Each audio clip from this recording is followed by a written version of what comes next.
Good morning, everyone around the world. Tina Spalding Trance Channel here for our daily Course in Miracles lesson. Lesson number 37. My Holiness blesses the world.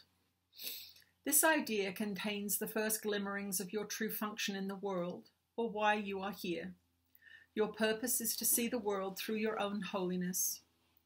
Thus are you and the world blessed together. No one loses, nothing is taken away from anyone. Everyone gains through your holy vision.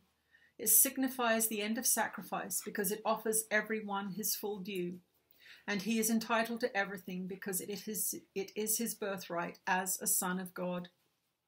There is no other way in which the idea of sacrifice can be removed from the world's thinking. Any other way of seeing will inevitably demand payment of someone or something.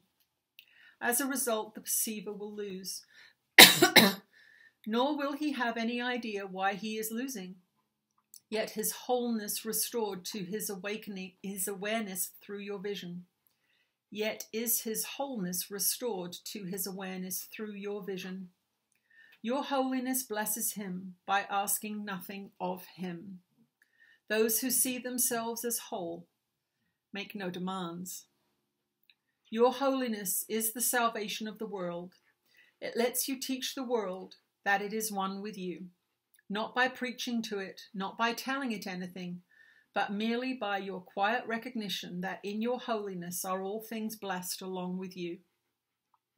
Today's 4 longer practice periods, each involving 3 to 5 minutes of practice, begin with the repetition of the idea for today, followed by a minute or so of looking about you as you apply the idea to whatever you see. My holiness blesses this chair. My holiness blesses that window. My holiness blesses this body. Then close your eyes and apply the idea to any person who occurs to you, using his name and saying, My holiness blesses you, Bob. You may continue the practice period with your eyes closed. You may open your eyes again and apply the idea for today to your outer world if you so desire. You may alternate between applying the idea to what you see around you and to those who are in your thoughts, or you may use any combination of these 2 phases of application that you prefer. The practice period should conclude with a repetition of the day's idea with your eyes closed and another, following immediately with your eyes open. The shorter exercises consist of repeating the idea as often as you can.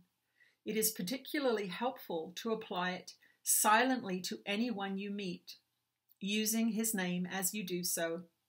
It is essential to use the idea if anyone seems to cause an adverse reaction in you. Offer him the blessing of your holiness immediately, that you may learn to keep it in your own awareness. Lesson 37. My holiness blesses the world. Let's see what Jesus has to say.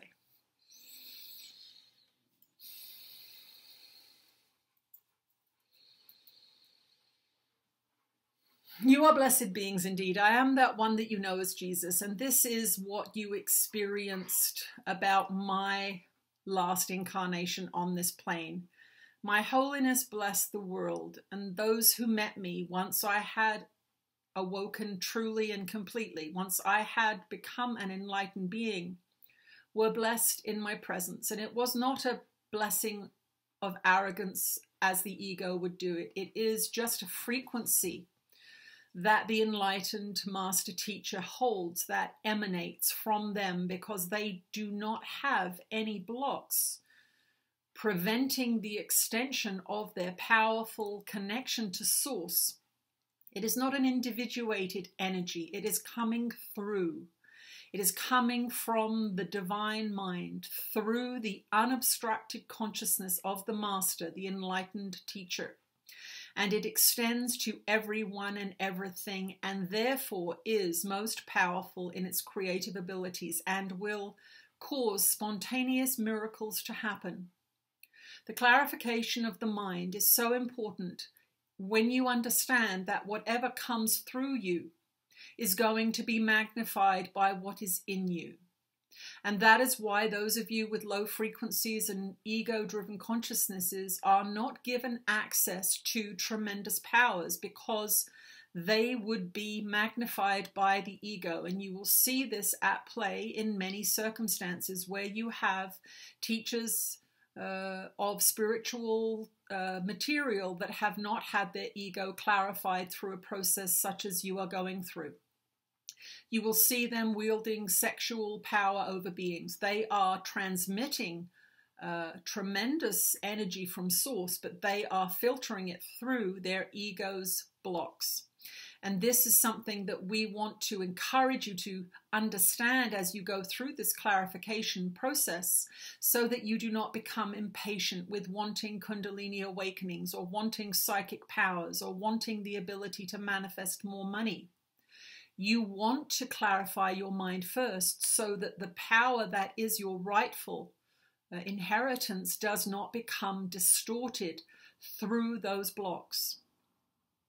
This is an important caveat, a warning, not to terrify you, but to encourage your patience, to encourage your diligence with these exercises, so that you do not wield your amazing connection to source power with the ego in control. It is not a pretty sight, and there are many, many distortions that will be laid upon beings around you if you seek power too quickly. It is an important gift to give to yourself, to clean out the basement, to clean out the attic, so that these increasing energies that your planet is experiencing this time have a clean and pristine vehicle through which to function.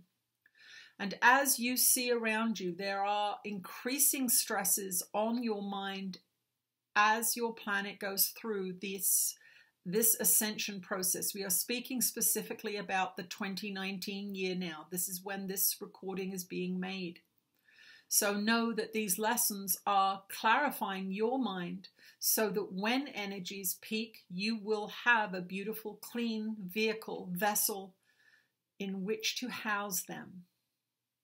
Be patient, dear ones. Love yourself enough to do these exercises, and do not berate yourself if you miss one here and there, but correct yourself as quickly as you can, and make a determined promise to do better in the next exercise. Do not feel that you have failed. Do not feel this if you have missed something or did not perform it perfectly. This is a training program, just as when you are in a physical training program. There might be a pulled muscle. There might be a day where you're too sick to exercise. There might be a day where you are too busy to fit in your exercise program, and that happens too. But you must remember that even in the most busy of days, there are moments when you're sitting on the bus, or waiting in line at the grocery store, or on hold on the phone, where you can use your exercise. It does not take much time at all, and nobody will know that you are doing it except you. You will know you are doing it because you will begin to feel better. So do this wonderful favor for yourself, and know that we are with you, supporting you all the way along your journey. You are all going to begin to have situations come up in your life where you need to apply these lessons. Do not see them as theoretical things separate from your current life experience, but begin to employ them whenever you get upset. Begin to employ them whenever you feel the fear of the future or the resentment of the past. Use them so that you are now beginning to master your mind, and it is not mastering you. I am that one that you know as Jesus, and we will see you again tomorrow. Okie dokie. Thank you for joining me and Jesus on this wonderful excursion into healing our collective minds, and I'll see you tomorrow. Bye.